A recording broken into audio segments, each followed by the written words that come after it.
아마 장동혁 대표는 고민이 많을 겁니다. 당대표가 된 지 벌써 몇 달이 지났습니까? 근데 지지도가 올라가긴커녕 오히려 떨어지고 있는 양상을 보이니까 이게 도대체 뭐지라고 의아해하고 있는 건 분명하잖아요. 그러다 보니까 그런 초조감이나 강박관념이 오히려 더 강성 발언을 하게 되는 그런 배경이 아닌가 싶어요. 야당으로서 뭔가 공격할 포인트라든지 아니면 점수를 얻을 수 있는 포인트들이 있는데 그 포인트를 전부 까먹고 있기 때문에 이게 마이너스 정치를 하고 있는 거거든요. 그러니까 예를 들면 막 열렬히 환호하고 열렬히 지원해주는 사람들이 극우 세력이지만 그게 전부는 아니잖아요. 소수에 불과해요. 저는 그렇게 생각합니다. 개인적으로. 왜냐하면 민주당과 대결해서 이기려면 중도 쪽으로도 확장이 반드시 필요한 상황 아니겠습니까? 근데 그걸 전혀 못하고 있는 상황이에요. 그러니까 이게 한계예요. 한계. 개인적인 생각은 지금이라도 체제를 바꾸는 게 맞다고 생각하는데 그럼 좀 혼란이 오긴 하겠죠. 그러나 혼란이 오는 것이 플러스일까? 아니면 지금 체제를 개혁하는 게 플러스일까 하는 부분은 고민할 시점이라고 저는 개인적으로 생각합니다.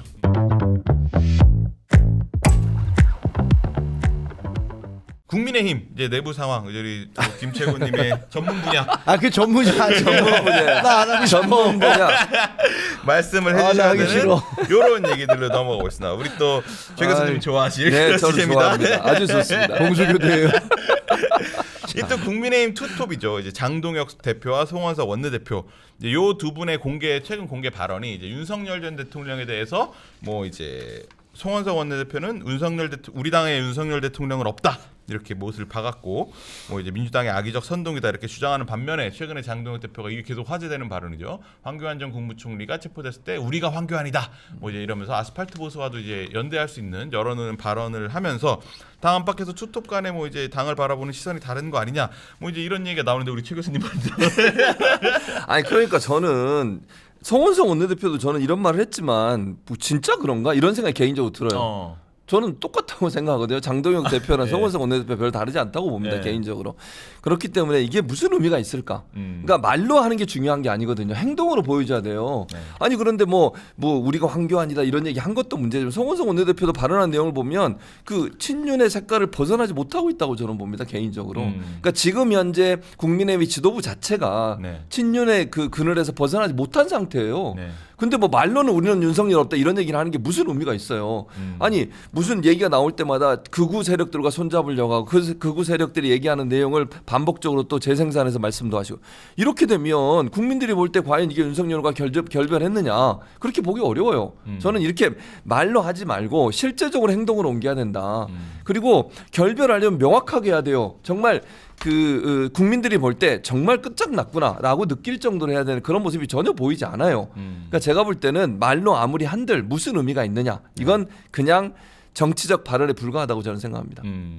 아무래도 이제 뭐 지금 당내에서 나오는 얘기는 이제 연말까지는 이제 뭐 좀 이제 우파에 있는 이제 전통 지지층을 좀 다지고 내년에 지선으로 넘어가면서부터는 뭐 이제 좀 이제 중도 확장성을 하는 행보를 하지 않겠느냐 이제 그런 큰 대전략의 일환으로 이제 이렇게 이뤄지는 거다라는 뭐 이제 얘기도 있는데 우리 김채우님 뭐 이제 분석에 동의하십니까?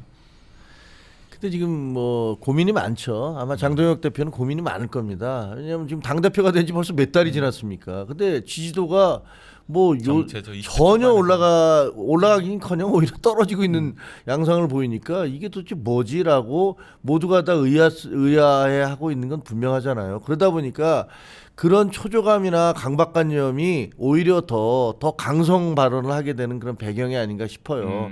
뭐 우리가 황교안이라고 하든가 아니면 뭐 그때 당시에 국정감사할 때 우리가 여러 가지 김현지 이슈라든가 이런 걸로 굉장히 공격을 하고 있었는데 느닷없이 그 윤석열 전 대통령을 면회를 해서 그냥 김을 확 빼버린다라든가 이번에도 항소 포기와 관련해서 굉장히 기세 좋게 올라가고 있는 건데 그것도 무슨 본인들이 한 게 아니라 한동훈 대표가 지금 그렇죠. 확 불을 질러갖고 간 거잖아요. 근데 올라가고 있는데 갑작스럽게 뭐 우리가 황교안이다라고 얘기를 해서 그냥 방향을 확 틀어버리는 듯한 이런 여러 가지 전략적 미스테이크가 있어서 그것들 때문에 굉장히 지금 좀 궁지에 몰려 있는 건 맞는 것 같아요.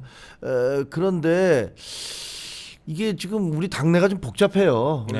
그런 것 같아요. 왜냐하면 송원석 그 원내대표가 우리 당에 윤석열 없다라고 얘기해서 또 공격을 엄청 당합니다.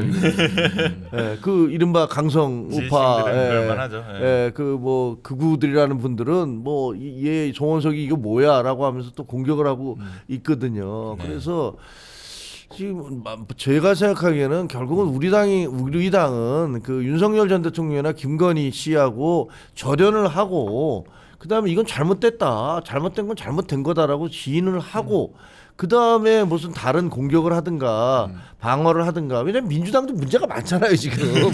동의 안 하시겠지만 민주당도 문제 많아요.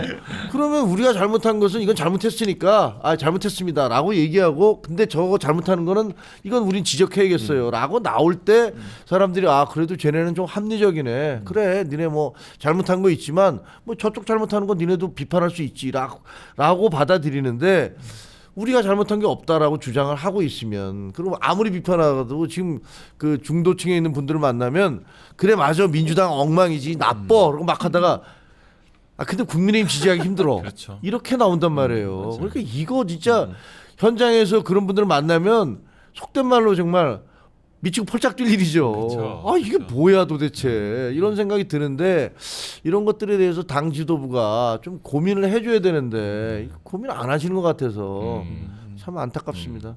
그러니까 야당 같은 경우가 지금 사실 이런 대장동 항소포기 사태나 뭐 이런 것들이 사실 야당한테는 최대 호재잖아요. 근데 사실 아까 말씀하신 대로 야당은 전혀 이거에 대해서 뭐 스포트라이트 못 받고 오히려 한동훈 전 대표 원외에 있는 인사가 이제 주도하는 듯한 느낌을 주고 이런 것들 자체가 이제 야당의 전투력 이런 것들이 정말 빈약하다. 그렇기 때문에 한계가 뚜렷하다. 그래서 지지율도 보면 이제 20%대 초반을 못 넘고 정체돼 있는 상태 아닙니까? 그러니까요. 이런 상태면은 야당이 지금 지방선거를 치러도 사실상 지금 승산은 굉장히 어렵다고 보여지는데 지금의 지지율을 보면 그렇죠. 물론 뭐 바뀔 수 있으니까 제가 뭐 단정적으로 얘기할 수는 없겠지만 지금의 상황으로 가면 그렇게 될 수밖에 없어요. 바꾸지 않으면. 그러니까 저는 바꿔야 된다고 개인적으로 생각을 하는데 지금 장동혁 대표나 뭐 송영석 원내대표가 물러날 가능성이 없기 때문에 6월까지 갈 거 아닙니까? 그렇죠.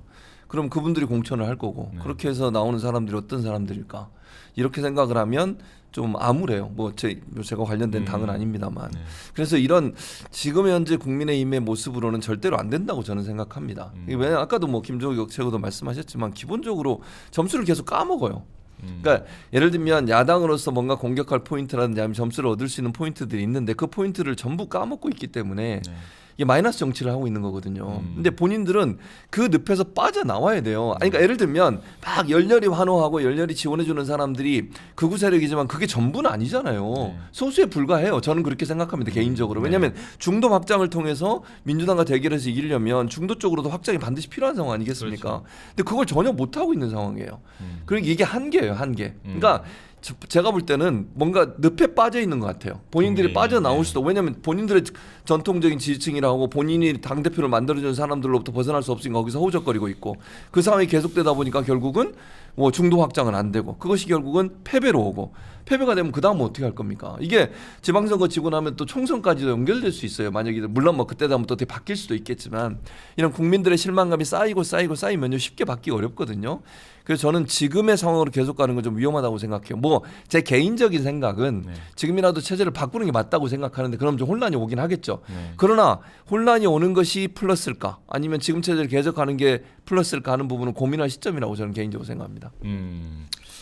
참 이게 뭐 국민의힘 입장에서는 이런 반사이익을 누릴 만한 기회도 사실 잘 안 올 텐데 국감 때도 그렇고 뭐 이제 지금 이제 이런 항소포기 사태 때도 그렇고 국민의힘은 참 안 보이는 것 같습니다. 근데 이제 그럴수록 사실 지금 윤석열 전 대통령 내란 재판 같은 경우가 지금 중계가 되고 있어서 영상도 이제 나오면서 뉴스 파급 효과가 더 커지고 있는데 여기에서 이제 또 뭐 윤석열 전 대통령이 뭐 이 재판 과정 특검의 공소장이 공개가 되는데 이 과정에서 뭐 이제 취임 6개월 만에 비상대권을 언급했다. 뭐 이제 이 자리에 비상대권이라는 거는 이제 뭐 사실 비상계엄을 암시하는 듯한 말로 이게 들릴 수 있는 대통령의 권한으로 읽혀지는데 이게 대통령 관저에서 있었던 국민의힘 지도부 만찬 자리였다고 하는데 그때 김치호도 같이 계셨다고는 뭐 이제 보도들이 나오고 있어요. 근데 맞는데요. 근데 저는 이상한 게 왜 공소장에다 그걸 어떻게 올렸는지를 잘 모르겠어요. 왜냐면 저는 조사받은 적이 없거든요.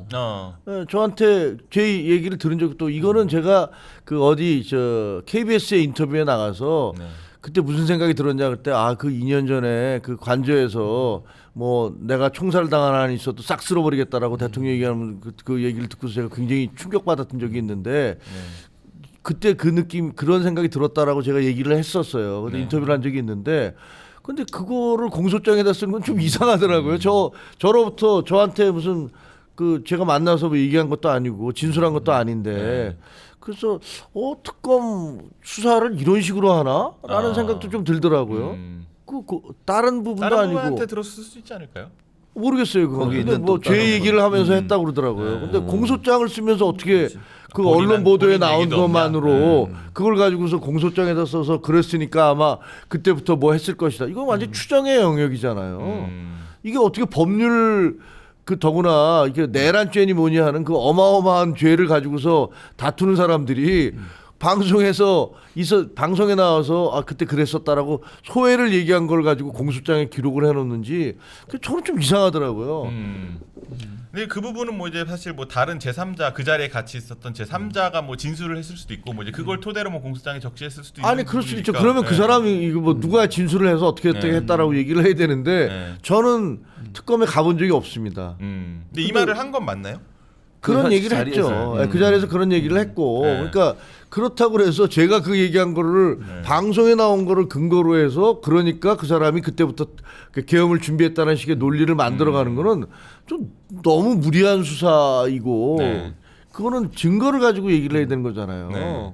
그거는 이제 알 수가 없으니까 현재는. 그러니까 네. 중요한 건 그 자리에서 그 얘기를 들었다는 게 중요한 거잖아요. 이제 그 아니, 얘기를 그 했다는 얘기는 건 뭐- 그거는 이제 명확하게. 근데 어떤 하는 맥락에서 비상대권 얘기가 나온 건가요? 아니 그러니까 그거는 뭐 저 다른 쪽에 다른 분들한테도 소문은 뭐 평소에 많이 얘기를 했다라는 그거는 이제 답답함을 그때만 해도 답답함을 표시하니까 뭐 국정이 잘 안 풀려 취임 6개월, 가는 것들에 대한 뭐 답답함을 여소야대니까 얘기하겠지 뭐, 뭐 네. 이런 정도의 생각을 한 거죠 뭐 그러니까 그게 나중에 뭐 그 2024년에 계엄으로 그게 바로 이어졌다라고 얘기하는 거는 그거는 너무 점핑을 시게 2년 전이니까. 예, 그러니까 네. 제기하는 거고 그거는 그렇게까지 논리 비약하면 제가 보기에는 그 법원에 가서 그게 인정이 될 수 있을까 아. 그런 생각이 들더라고요. 그러니까 약간 수사가 그 공소장 얘기 보도가 나온 걸 보면서 이 수사가 굉장히 구멍이 많구나. 아. 그러니까 수사 얘기가 아니고, 그러니까 저는 궁금한 게 김정일 그 당시 그 얘기를 놀라지 않으셨어요? 그런 말을 한다는 거 놀랐죠. 자체가. 당연히 놀라지. 왜 대통령이 이런 얘기를 하시지? 이게 뭐. 되게 결연하게 비상대권 뭐 이런 분위기인 거예요? 아니 그런 거 그러니까 아니고? 그냥 네. 술자리였으니까 네. 술자리 지나가면서 뭐 그 왜 있잖아. 내가 가만 안 있을 거야. 뭐 이런 분위기 있잖아.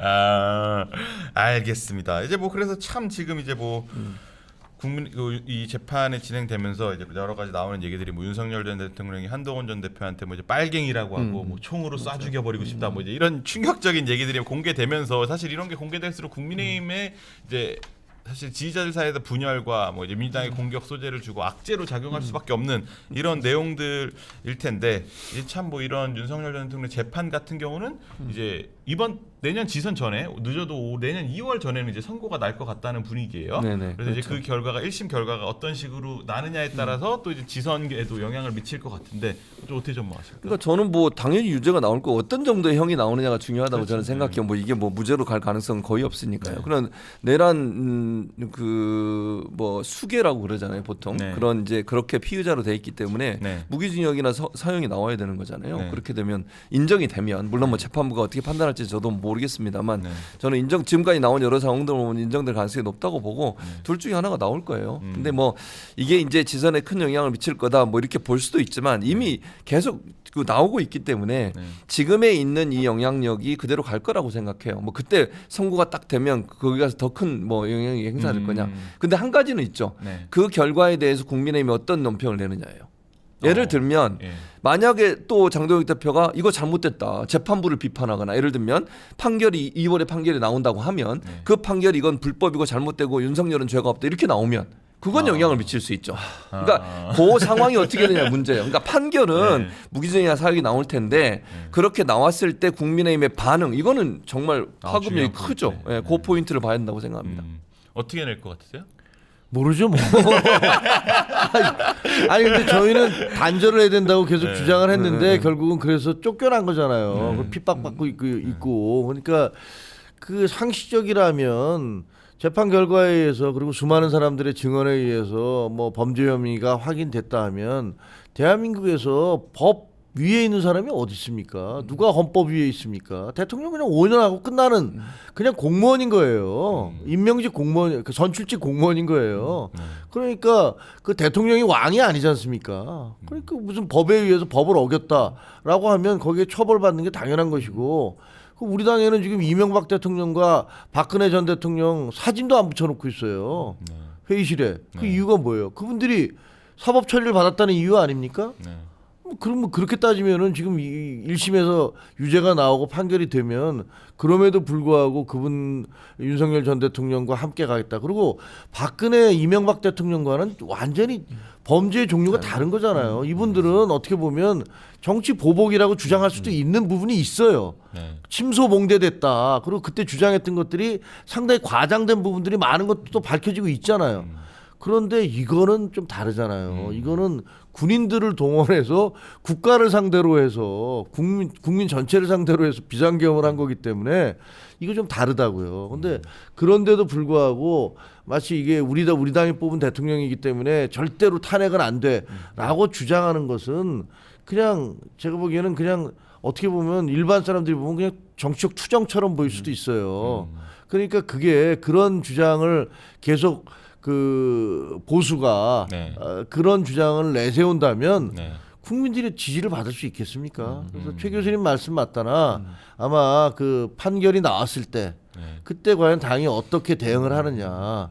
여기서 우리가 잘못됐다 미안하다 이렇게 사과를 하고 절연하고 이렇게 가면 그나마 지방선거에서 약간의 이 저 희망이 보일 수도 있어요. 근데 그게 아니고 그냥 여전히 이거는 잘못된 판결이고 뭐 이런 식으로 가면 글쎄 그러면 좀 굉장히 좀 위험하지 않을까라는 그런 우려가 들어요.